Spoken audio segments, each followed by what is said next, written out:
उत्तराखंड में जारी जंगलों की आग को लेकर के सुप्रीम कोर्ट भी एक और सख्त दिखाई दे रहा है। तो आज एक फिर बड़ी सूचना सामने आ रही है। उत्तराखंड के जंगलों में आज फिर से एक व्यक्ति की जलकर मौत हुई है।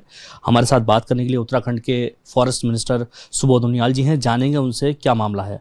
सर, एक आदमी की फिर से मौत की सूचना सामने आ रही है। देखिए, ये हमारे संज्ञान में आया है कि अल्मोड़ा में किसी गांव में, जो सोमेश्वर रेंज के अंतर्गत आता है, कोई व्यक्ति गांव की के नज़दीक से वन पंचायत में कहीं पे वनाग्नि थी, उसमें झुलस कर उसकी मौत हुई है। और प्रथम दृष्टया ये लगता है कि वो आदमी गांव की चढ़ाई अपना रास्ते में चल रहा था और वहाँ से स्लिप किया, गिरा और आग की चपेट में आ गया। पर आग कैसे, क्योंकि यह आग कैसे लगी, इसके ये भी जांच का विषय है, और ये आदमी गिरा कैसे, ये भी जांच का विषय है।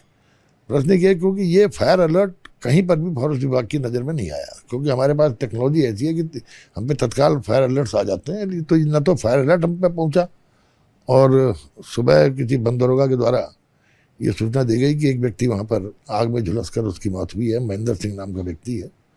तो इस पर जांच करने के बाद ही पूरी बात बता पाए। सर, अब तक आधा दर्जन लोगों की मौत हो चुकी है इस मौत को मिला करके। वहीं उच्चतम न्यायालय भी काफ़ी सख्त दिखाई दे रहा है। बजट को लेकर के उन्होंने बात कही और आपके चीफ सेक्रेटरी को भी उन्होंने तलब किया है। तो वन अग्नि को लेकर के जो शोध होना चाहिए था, पिछले कई सालों से इस चीज़ को लोग कहते आ रहे हैं कि कोई शोध बड़ा नहीं हो पाया। आखिर जंगलों में आग लगने की वजह क्या होती है और उस पर कैसे तुरंत कंट्रोल पाया जा सके? देखिए, बोलना बड़ा आसान काम है, और माननीय उच्चतम न्यायालय पर तो मैं कोई रिमार्क नहीं करना चाहूँगा, लेकिन इतना जरूर कहूँगा कि मीडिया ने कुछ बड़ा चढ़ा करके इस बार इसको दिखाया गया है। खासकर एक राष्ट्रीय अखबार ने तो दिखाया कि उत्तराखंड के अंदर 40% वनों का नुकसान हुआ है, जबकि सबसे बड़ी बात यह है कि हमारे यहाँ वनों का बहुत नुकसान नहीं होता, क्योंकि हमारे यहाँ सरफेस फायरिंग, हमारे यहाँ ग्राउंड फायर नहीं है। सरफेस फायर होने के कारण पेड़ों का बहुत ज़्यादा नुकसान नहीं हुआ करता। और कुल मिलाकर के अगर आप देखेंगे, पिछले 2-3 वर्षों में, खासकर सरकार बनने के बाद, हम लोगों ने 22-23 में उससे पहले के वर्षों के मुकाबले करीबन 50% वनाग्नि को रोकने में सफलता पाई थी, और 23-24 में ये घटकर 25% पा गया था। इस बार अचानक गर्मी पहले पड़ी और कहीं ना कहीं नुकसान, लेकिन इतनी ज़्यादा घटनाएं नहीं है। अगर आप 19-20 में जाएंगे, 18-19 में जाएंगे, तो इससे ज़्यादा वनाग्नि से वनों का नुकसान हुआ। हम लोगों ने 2-3 चीज़ें की थी जिसका अच्छे परिणाम मिले हैं पिछले 2 वर्षों में, और मैं समझता हूँ इस वर्ष भी उसके परिणाम अच्छे ही हमें मिलेंगे।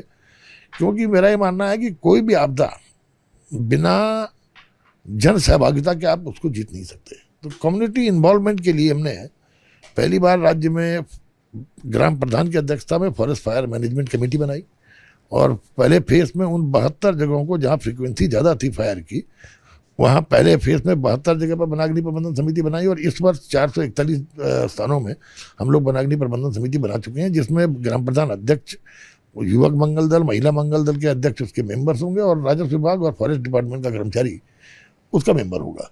और 30,000 रुपया पर फॉरेस्ट फायर मैनेजमेंट कमेटी को देने का भी हमने निर्णय किया, ताकि अगर तत्काल उनको कोई आवश्यकता पड़े तो वो आवश्यकता की पूर्ति उस फंड से हो सके। इसके अलावा पहली बार जनपदों के अंदर जिलाधिकारियों की अध्यक्षता में वनाग्नि के लिए, इसको वनाग्नि प्रबंधन के लिए कमेटियां बनी, जिसमें डीएफओ जो हैं उसके एक्स ऑफिशियल सेक्रेटरी हैं।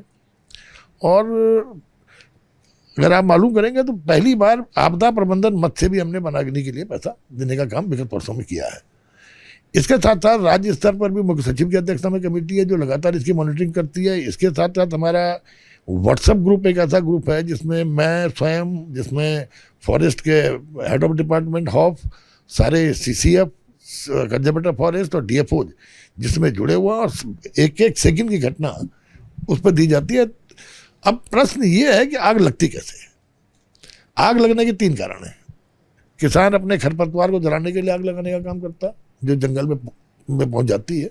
दूसरा, कुछ लोग जाने अनजाने में सिगरेट बीड़ी पी करके फेंक देते हैं, जो आग का रूप ले लेती है। और तीसरा, कुछ शरारती तत्व इंटेंशनली इस काम को किया करते हैं। तो इसमें आपने देखा कि हमने विगत वर्ष इसको पीपीडी एक्ट में लेने का काम किया था। उससे पहले फॉरेस्ट एक्ट में ही इसका चालान हुआ करता था। विगत वर्ष हम लोगों ने निर्णय लिया कि अगर इस तरह कोई संलिप्तता पाई जाएगी तो PPD, public property damage act में उसको रखा जाएगा, और इस साल इसको गैंगस्टर एक्ट में भी हमने रखने का काम किया। और 100 के आसपास हम लोगों ने FIRs की हैं, जिसमें कुछ नामजद हैं, कुछ नामालूम के नाम से, तो उस पर जांच चल रही है। जांच करने के बाद निश्चित रूप से कार्रवाई करने के बाद एक भय का वातावरण बनेगा।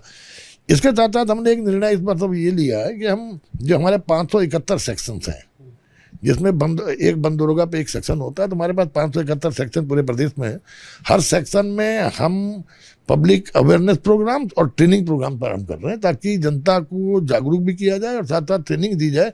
क्योंकि आग, देखिए, बनागनी में आप कुछ भी कर लीजिए, जब तक आप रिस्पॉन्स टाइम कम नहीं करेंगे, क्योंकि हम पे बनागनी की घटना तुरंत मालूम खबर मिल जाती है, हम फोर्स डिप्लोय करते हैं, फोर्स पहुंचने तक आग विकराल रूप ले लेती है। तो इसके लिए सबसे बड़ी आवश्यकता है रिस्पांस टाइम को कम करने की, और रिस्पांस टाइम को कम करने का एकमात्र तरीका है स्थानीय लोगों की सहभागिता। तो इसीलिए हम लोगों का फोकस जो है वो कम्युनिटी इन्वॉल्वमेंट में, उसी को देखते हुए हमने फॉरेस्ट फायर मैनेजमेंट कमेटी बनाई है। और दूसरा 5 ईयर प्लान हम जो तैयार, जिसमें हम चल रहे हैं, उसके अंतर्गत हम लोगों ने निर्णय लिया था कि ऐसी सभी जगह पर जहाँ पर बनागनी की फ्रिक्वेंसी ज़्यादा है, हम वाटर हार्वेस्टिंग टैंक बड़ी बड़ी कैपेसिटी के बनाएंगे, ताकि उस पर्टिकुलर इलाके में जो मॉइस्चर लेवल बढ़ जाएगा ज़मीन का, तो आग के फैलने की गति कम होगी। दूसरा, चाल खाल को रिजुवनेट करने का भी आपने पढ़ा भी होगा कि हमने निर्णय लिया, और जितने हमारे ये चाल खाल यहाँ पर हैं उनको रिजुवनेट करने का काम कर रहे हैं, ताकि पानी की पर्याप्त आवश्यकता रहे। तीसरा, जो आजीविका से जुड़ना, देखिए हुआ क्या, वनों का अस्तित्व अगर आप देखेंगे तो वनों का अस्तित्व सरकारों के अस्तित्व से पहले का है, वनों का अस्तित्व विभागीय मैनेजमेंट से पहले का है, वनों का अस्तित्व पर्यावरण के प्रति चिंता करने वाले पर्यावरणविदों के अस्तित्व से पहले का है। तो आखिर ये वन का कैसे, ये वन जिनका अस्तित्व हम सबसे पुराना है, ये कैसे जिंदा रहे, कैसे, क्योंकि बनागनी हमेशा लगती थी, कैसे बनागनी बुझती थी, कैसे कंट्रोल किया जाता था। तो अगर आप देखेंगे तो इसमें सीधा सीधा था कि जनता ही वन तैयार करती थी और जनता ही वनों को बचाने का काम करती थी। लेकिन कुछ समय के बाद, जब हम, खासकर मेरा ये मानना है कि जब जितनी कड़ाई की गई, जनता का फॉरेस्ट से कनेक्शन खत्म हो गया, क्योंकि जनता की आजीविका पहले वनों पर निर्भर करती थी, नौकरी का कोई कंसेप्ट नहीं था, व्यापार का कंसेप्ट नहीं था। जंगलों से मकान, जितने मकान होते थे, मकानों की छत लकड़ी की बना करती थी। लोगों, अगर आप 40 साल पहले जाएंगे तो 40 साल बड़े से बड़े घर में भी लकड़ियाँ पर ही खाना बनाया करता था। जब गैस आने के बाद तभी लकड़ियों का प्रचलन खत्म हुआ। इसके अलावा टोटल आदमी की डिपेंडेंसी खेती और जानवर पे थी, तो मवेशियों को पालने के लिए ही भी जंगल का बहुत बड़ा महत्व था। और आजीविका में लकड़ियां जंगल से ला करके घर में खाना खाना, तो जंगल पे आदमी की आजीविका निर्भर करती थी। जब वो आजीविका का कनेक्शन हटा लोगों की, तो उन्होंने कहीं ना कहीं जनता पे, जंगलों पे ध्यान देना बंद कर दिया। तो हमारी सरकार आने के बाद पहली बार हम लोगों ने निर्णय लिया कि पहले हम ऐसे सुधार करेंगे वन विभाग की पॉलिसियों में जो कि पीपुल फ्रेंडली हो। और इसी को देखते हुए हमने देखा कि हमने कई बड़े बड़े निर्णय लिए, खासकर ट्री प्रोटेक्शन एक्ट में, जिसमें किसान अपने खेत में पेड़ लगाता है, लेकिन उसको जब कटवाने की नौबत आती है तो वन विभाग के चक्कर लगाने पड़ते थे और कई जगह उसको सुविधा शुल्क भी देना पड़ता था।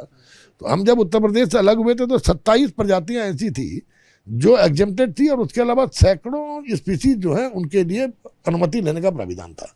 हमने पहली बार ये काम किया कि अब हमने मात्र 15 स्पीसीज, 15 प्रजातियों को ही प्रतिबंधित रखा है, और बाकी सैकड़ों प्रजातियों को मुक्त कर दिया। उनके लिए कोई अनुमति लेने की आवश्यकता नहीं पड़ेगी।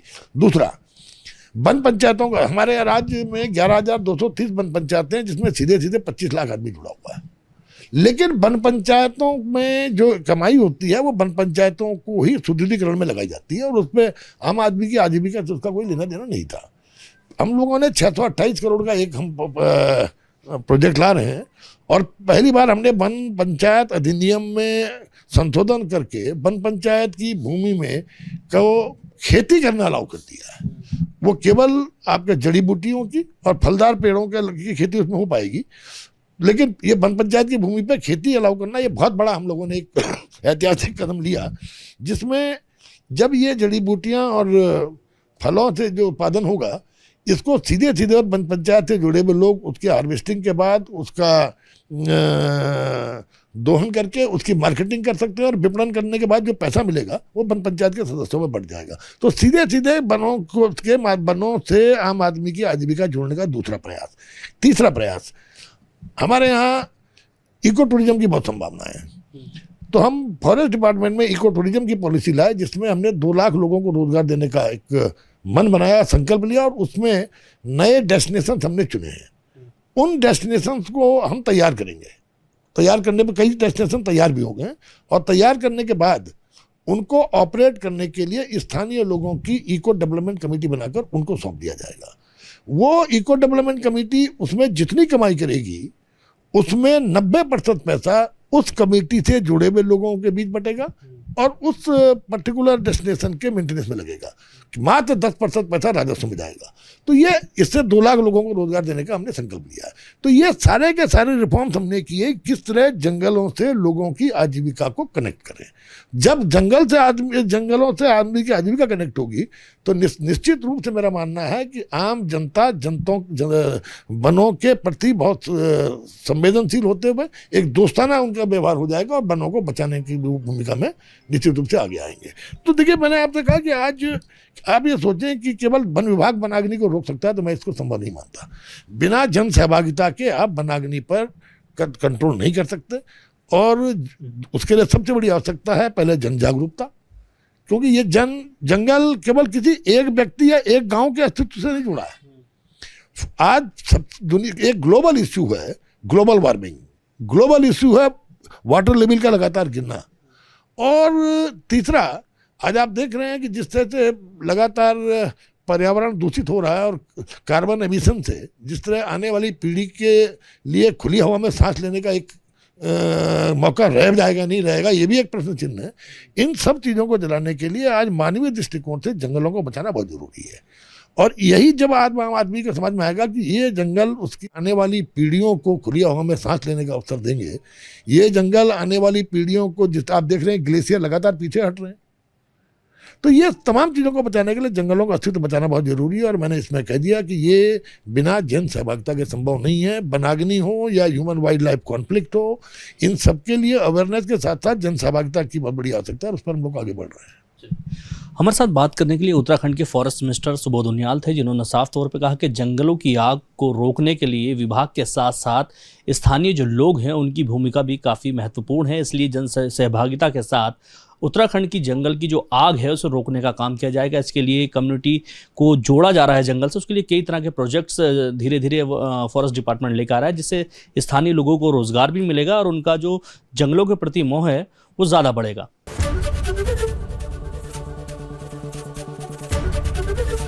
एबीपी गंगा, खबर आपकी, जुबान आपकी।